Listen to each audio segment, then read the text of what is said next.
بسم اللہ الرحمن الرحیم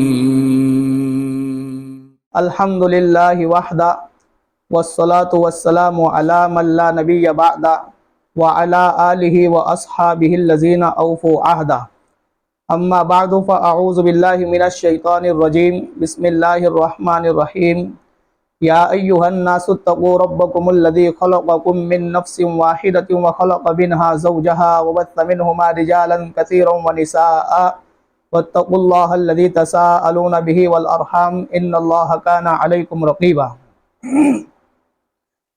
معزز ناظرین کرام،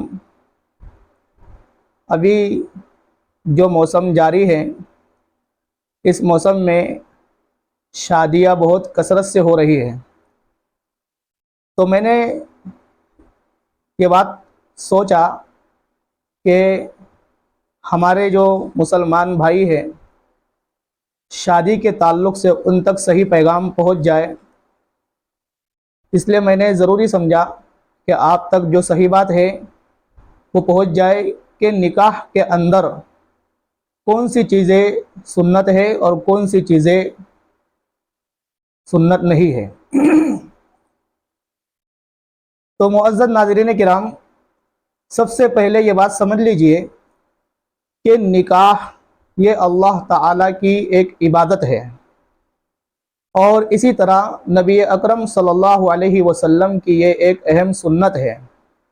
حدیث پاک میں ہے، صحیح مشکوٰۃ شریف کی روایت میں،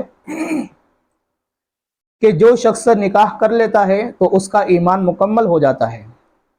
تو پتہ یہ چلا کہ نماز، روزہ، زکوٰۃ، حج، کلمہ یہ سب ایمان کا آدھا حصہ ہے، اور نکاح ایک مستقل ایمان کا آدھا حصہ ہے۔ فقد استکمل الایمان، یہ حدیث کے الفاظ ہیں۔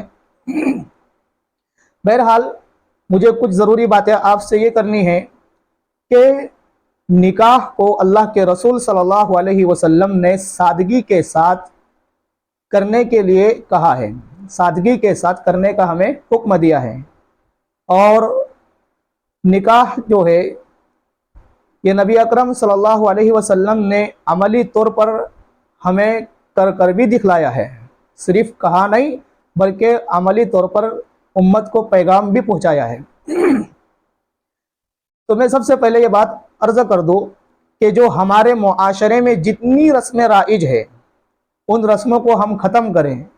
کچھ رسمیں میں آپ کے سامنے گناتا ہوں جس کا اسلام سے کوئی تعلق نہیں ہے، جیسے تاریخ طے کرنے کے تعلق سے کہ نکاح کی تاریخ جو بعض حضرات طے کرتے ہیں تو بعض دنوں کو منحوس سمجھتے ہیں، اور ابھی کچھ دن قبل میرے سامنے کچھ باتیں آئی، بعض حضرات آئے کہ ہمیں تاریخ طے کرنی ہے، تو ہم نے کہا کہ یہ تاریخ طے کر لیجئے۔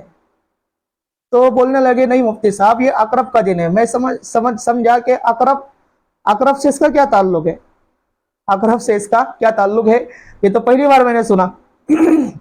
بہرحال اور بعض حضرات تو ایسے آئے میرے سامنے کہ نکاح کی تاریخ انہوں نے پہلے ہی طے کر لی ہے۔ تاریخ طے کرنے کے بعد میرے پاس آئے اور کہا کہ مفتی صاحب ہم نے فلاں فلاں تاریخ طے کی ہے، کیا یہ تاریخ صحیح ہے؟ میں نے کہا اگر میں اس تاریخ کو منحوس کہہ دوں تو کیا تم تاریخ تبدیل کر لو گے؟ اگر میں اس تاریخ کو غلط کہہ دوں کہ یہ تاریخ صحیح نہیں ہے، منحوس دن ہے، تو کیا تم اس تاریخ کو تبدیل کر لو گے؟ تو پھر میں نے کہا کہ دیکھیے آپ نے یہ بات مجھ سے پہلے پوچھنا چاہیے تھا کہ یہ تاریخ صحیح ہے یا غلط ہے، آپ طے کرنے کے بعد مجھ سے پوچھ رہے۔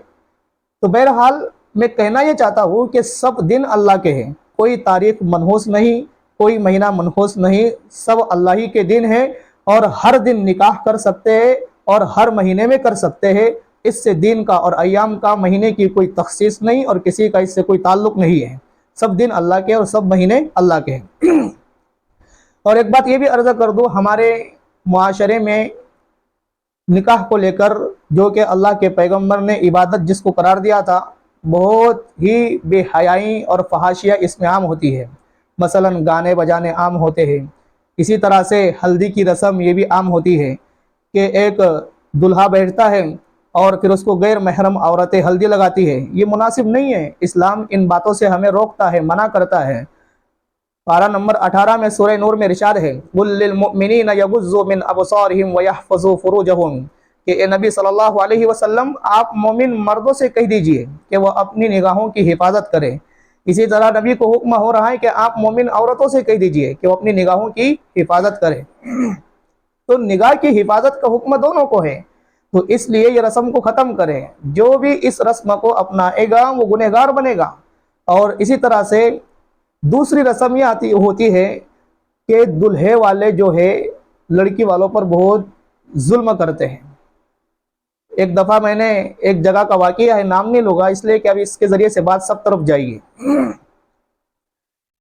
ایک دلہن والے میرے پاس آئے، لڑکی والے، اور مجھ سے کہا کہ ہم سے دلہے کے جو والدین اور اس کے ذمہ دار ہیں وہ ہم سے یہ التجا کر رہے ہیں کہ ہم اتنی بارات لائیں گے، آپ کو جو ہے ان سب کا کھانا کھلانا ہے، اگر آپ سے نہیں ہوتا ہو تو ہم یہ رشتہ کینسل کر دیتے ہیں۔ نعوذ باللہ من ذالک، ہم اتنے آدمی لائیں گے اور اگر آپ سے ان کے کھانے کا انتظام نہیں ہوتا ہے تو ہم یہ رشتہ کینسل کر دیتے ہیں۔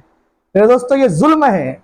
اسلام اس بات کی تعلیم دینے ہمارے لیے نہیں آیا تھا، کسی کو تکلیف پہنچانے کے لیے یہ اسلام نہیں اترا ہے۔ نبی اکرم صلی اللہ علیہ وسلم کی جو تعلیمات ہیں ہر ایک کو سکون پہنچانے کے لیے، اور اسلام آسان ہے۔ الدین یسر، ہم اس کو مشکل بنا رہے ہیں، انسان خود اس کو مشکل بناتا ہے، جبکہ اسلام آسانی چاہتا ہے۔ الدین یسر جیسا کہ حدیث پاک کے الفاظ ہیں۔ تو پھر میں نے استغفر اللہ پڑھا اور کہا کہ یہ ایسے جب مسلمان اپنی شادیوں میں رسمیں اختیار کریں گے تو پھر اوروں کا کیا عالم ہوگا۔ تو میرے دوستوں یہ جو تمام رسمیں ہیں یہ چھوڑیں۔ جو لڑکی کا باپ ہوتا ہے بیچارہ وہ کس طریقے سے انتظام کرتا ہے، کیسے کیسے انتظام کرتا ہے، آپ کو نہیں معلوم وہ لڑکی کی شادی کس طریقے سے کرتا ہے۔ بلکہ بعض علاقوں کے واقعات میرے سامنے آئے کہ لڑکے والے جو ہے کوئی کار وغیرہ مانگتا ہے، کوئی بائک وغیرہ مانگتا ہے، کوئی کسی اور چیز کا مطالبہ کرتا ہے، اور اس مطالبے کی تکمیل نہ کرنے کی صورت میں رشتہ کینسل ہو جاتا ہے۔ یہ کیسی بیوقوف حرکتیں ہیں، کیسی یہ احمقانہ حرکتیں ہم اپنا رہے ہیں۔ تو اس لیے یہ ساری رسمیں اور یہ سارے رواج ہم اس کو ہمارے معاشرے سے ختم کریں۔ نبی صلی اللہ علیہ وسلم نے ہمیں سادگی کے ساتھ نکاح کرنے کا اختیار دیا تھا، یہ نہیں کہا تھا کہ تم نکاح کو مشکل بناؤ۔ اللہ کے پیغمبر نے فرمایا تھا سب سے اچھا نکاح وہ ہے جس میں سب سے کم خرچ ہو، جس میں سب سے کم خرچ ہو، وہ سب سے آسان نکاح ہے اور سب سے اچھا بھی ہے۔ تو یہ کھانے کی جو رسم ہے شادی سے پہلے ہوتی ہے، شادی کے دن ہوتی ہے، جو لڑکی والے کرتے ہیں، جو لڑکی والے کرتے ہیں لڑکے والوں کے مطالبے پر، تو یہ اس کا کوئی حدیث سے ثبوت نہیں ہے۔ حدیث سے ثبوت صرف ولیمے کا ہے، ولیمہ کرنا سنت ہے۔ اس سے پہلے جو کھانے کھلانے ہوتے ہیں اسلام میں اس کا کوئی ثبوت نہیں ہے، اور نہ ہی لڑکی والوں کے ذمے یہ ہے کہ وہ لڑکے والوں کے اس مطالبے کی تکمیل کریں، ان کے ذمے یہ کوئی چیز ضروری نہیں ہے۔ لہٰذا آپ ان پر لازم قرار دے کر ان پر ضروری یہ تھوپ کر اپنے آپ کو آپ گنہگار ٹھہرا رہے ہیں۔ کوئی لڑکی کے ذمے کھانا کھلانا ضروری نہیں ہے، آپ کے ذمے ولیمہ کرنا ضروری ہے کہ ولیمہ کرے۔ ولیمہ اصل یہ سنت ہے اور یہ شادی کے بعد ہوتا ہے، شادی سے پہلے نہیں ہوتا۔ تو اس لیے معزز ناظرین میں آپ تمام ہی لوگوں سے اپیل کروں گا کہ یہ شادی میں جتنی رسم و رواج ہے، جتنی رسمیں ہیں، اور اس میں جتنی خرابیاں اور جتنی گناہگاریاں ہیں، ان سب کو ہم ختم کرنے کی کوشش کریں۔ خصوصاً اس میں گانے بجانے، اس کو ہم ختم کریں۔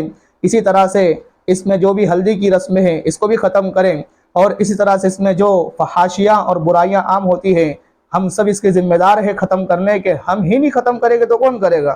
اسی طرح سے جو لڑکی والوں پر جہیز کا بوجھ ہوتا ہے، اب تو جہیز میں کچھ چیزیں مانگنے لوگ لگ گئے ہیں، تو اس کو بھی ختم کریں۔ جہیز کی لعنت، یہ اس کو ختم کرنے کی کوشش کریں۔ اور اسی طرح لڑکی والوں کے سر پر بوجھ نہ بنے کہ ایک باپ جو لڑکی کا نکاح کرتا ہے وہ پریشان ہو جاتا ہے۔ بعض والدین کی تو خبریں سننے میں آئی تھے، انہوں نے جب انتظام نہیں ہوا جہیز کا یا کھانے کا تو انہوں نے خودکشی کر لی۔ ان سب کا ذمہ دار کون ہے؟ ان سب کے ذمہ دار ہم ہی ہیں۔ تو آسانی کے ساتھ نکاح کریں، لڑکی والوں کے سر پر بوجھ نہ بنے، ان کے ساتھ مشکلات کا معاملہ نہ کرے، آسانی کے ساتھ کریں۔ حدیث پاک میں ہے واللہ ما کان العبد فی عون اخیہ، جو بھی شخص اپنے بھائی کی مدد کرتا ہے تو اللہ پاک اس کی مدد کرتے ہیں۔ تو جب تک انسان اپنے بھائی کی مدد میں لگا رہتا ہے اللہ کی مددیں اس کے ساتھ اترتی ہیں۔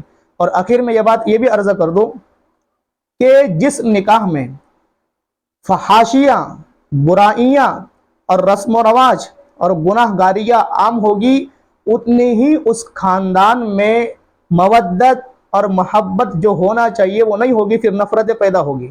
پھر بعد میں شکایتیں آتی ہیں کہ ہم نے نکاح کیے، پھر بعد میں وہ جو اتحاد اور اتفاق دونوں خاندانوں میں آپس میں ہونا چاہیے تھا پھر وہ نہیں رہتا۔ اس کی بنیادی وجہ یہ ہے، اکابرین نے حدیث پاک کی تشریح کرتے ہوئے بیان فرمایا کہ اس کی بنیادی وجہ یہ ہے کہ نکاح میں جو سنتیں تھی ہم نے اس کو چھوڑ کر ہمارے معاشرے کے رسم و رواج کو اس میں رواج دیا، تو اس وجہ سے اللہ نے اس نکاح سے برکت کو اٹھا لیا اور اس نکاح سے محبت اور مودت کو ختم کر دیا، جس کی بنیاد پر آپس میں اب ان کے درمیان نفرتیں پیدا ہو گئی۔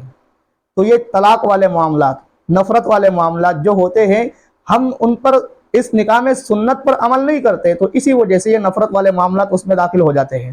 تو جتنی سنتیں نکاح میں ہوگی اور جتنی رسم و رواج سے نکاح دور ہوگا اور سنت سے قریب ہوگا، تو اللہ پاک اتنی ہی ان خاندانوں میں آپس میں مودت اور الفت کو قائم اور دائم فرما دے گے اور دونوں کے درمیان اتحاد قائم فرما دے گے، اس نکاح میں خیر و برکت نازل کرے گے، اس نکاح کو برکت والا بنا دے گے، ایسے نکاح کو اور ایسے جوڑے کو خوبصورت اولاد سے نوازیں گے۔ تو اس لیے ہم جو ہے کہ تمام جو برائیاں ہوتی ہے اس کو ختم کرنے کی کوشش کریں، اور اس میں جو سنتیں ہیں اس کو اپنانے کی کوشش کریں، خود بھی برائیوں سے بچے اور دوسروں کو بھی بچانے کی فکر کریں۔ وآخر دعوانا ان الحمد للہ رب العالمین۔